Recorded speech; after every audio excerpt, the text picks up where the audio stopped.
নমস্কাৰ। আজি এটা বিশেষ কাৰণত ভিডিঅ'টো বনাব লগা হ'ল। এয়া দেখিছে লাইনৰ বিল আৰু বিল কিমান আহিছে জানেনে? ৩,২০০ টকা। এতিয়া প্ৰথম কথাটো হৈছে আমি সাধাৰণ মানুহ ভাই কাম কৰি দুবেলা দুসাঁজ খাওঁ, হয়নে নহয়?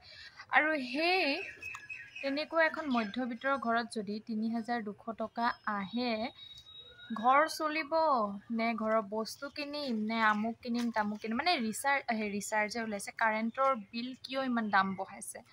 আজিও মই এটা পোষ্ট পাইছিলোঁ, পোষ্টটো পাই মানে বহুত ভাল লাগিলে। মই কথা এটা কওঁ, ইয়াত কংগ্ৰেছ বিজেপিৰ কথা নাহে, মই সকলোকে সমানে ভাল পাওঁ। কিন্তু কি জানেনে, কংগ্ৰেছৰ দিনত মাত্ৰ 188 আছিলে। সঁচাকৈ কৈছোঁ, মোৰ আগৰ যদি কাৰেণ্টৰ বিল মই যদি দেখুৱাব পাৰোঁ তো ভাল আছিলে। বিজেপি বুলি একো কথা নাই, মই সকলোকে সমান চকুৰে যাওঁ। কিন্তু ইয়াত মই কংগ্ৰেছ চৰকাৰৰ কথা ক'বলৈ বিচাৰিম। কংগ্ৰেছ আৰু বিজেপিৰ মাজত বহুত পাৰ্থক্য, কিন্তু এতিয়া মোক বহুতে কংগ্ৰেছ বিজেপিৰ কাৰণে বেয়া পাব, কৈছোঁ কাৰণে বেয়া পাব পাৰে, কিন্তু সেইটো কথা নহয়। কংগ্ৰেছৰ দিনত এই একেটাই আছিলে, লাইট আছিলে, বাল্ব আছিলে, ফেন এখন আছিলে, আমুক আছিলে তামুক আছিলে, কিন্তু সেইটো সময়তো 188, 199, 200 তাৰ ওপৰত কেতিয়াও নাযায়। আৰু এতিয়া বিজেপি চৰকাৰ হোৱাৰ পৰা মই লক্ষ্য কৰিছোঁ, এই 1,000, 2,000, 3,000 টকা বিল কেনেকৈ দিম? ধনী মানুহবোৰে দিব, আমাৰ দৰে দুখীয়া মানুহবোৰ এই এমাহত 3,200 টকা, 206 টকা, 3,200 টকা আমি কেনেকৈ দিম আপোনালোকে কওকচোন। নে নিজৰ পেট পোহপাল কৰিম, নে স্কুলৰ আমুক ফিজ দিম, ল'ৰা ছোৱালী হেৰি কৰিব, নে কিবা কি কৰিব, মানে কেনেকুৱা টাইপত কৰিব কওকচোন আপোনালোকে। বিজেপি জিকিছে, কংগ্ৰেছ জিকিছে বুলি আমাৰ মানুহবোৰে চিঞৰি ফুৰে, কিন্তু যে এইফালে আমাক মাৰি আছে সেই কথা গম নাপায়। এনেকৈ হ'লে কেনেকৈ চলিম আপোনালোকে অকণমান কথাটো ভাবকচোন।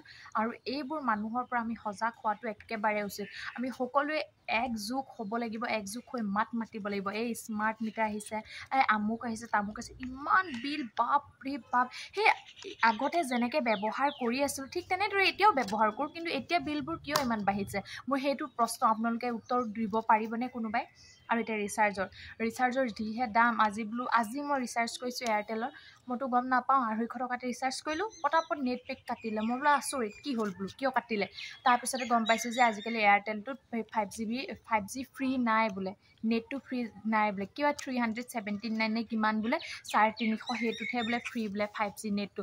আচৰিত। চলাব আপোনালোকে লাইন চলাব, ৰিচাৰ্জ ভৰাব, কেনেকৈ কি কৰিব নাজানো। এইকেইটকা আৰু হাতত নাথাকে, গম পাইছেনে? এইকেইটকা যাবগৈ আৰু। এয়াই হৈছে, এই আমাক লুটি আছে চৰকাৰে, আমাক এইবোৰ লুটি আছে, গম পাইছেনে? এইবোৰ চৰকাৰে আমাক অৰুণোদয় দিয়ে, আমুক দিয়ে, তাৰ বদলি আমাৰ পৰা হাজাৰ টকা লৈ আছে। কথাষাৰ হয়নে নহয় আপোনালোকে কমেণ্ট কৰি জনাব। কিছুমানে হয়তো মোক ইয়াত বেয়া কমেণ্ট কৰিব যে যিমান লাইনৰ বিল আহে সিমান পইচা হ'ব বুলি কিছুমানে ক'ব পাৰে, কিন্তু সেইটো নহয়। আগতে যেনেদৰে চলাওঁ এতিয়াও ঠিক তেনেদৰে আছে, কিন্তু এতিয়া বিল আহে আমুক। বাপৰে বাপ, সঁচাকৈ কিছুমানৰ কাৰণে 3,000টো অকণমান হ'ব পাৰে, অকণমানেই হ'ব পাৰে, কিন্তু মোৰ কাৰণে বহুত। মানে কেনেদৰে চলিম এমাহত যদি ইমান আহে? 1,000, 2,000, 3,000 যদি আহে কেনেকৈ চলিম? ভাবিব লগা কথা। সেইকাৰণে ৰাইজ সজাগ হ'বলৈ হৈ গৈছে। আমি সকলোৱে একযোগ হৈ পেলাই মাত মাতিব লাগিব, তেতিয়া হয়তো আমাক হেৰি হ'ব পাৰে কিবা এটা। নহ'লে এনেদৰে আমাক বিজেপি চৰকাৰে গোটেই ধ্বংসত দি দিব। কথাষাৰ হয়নে নহয় কমেণ্ট কৰি জনাবলৈ একদম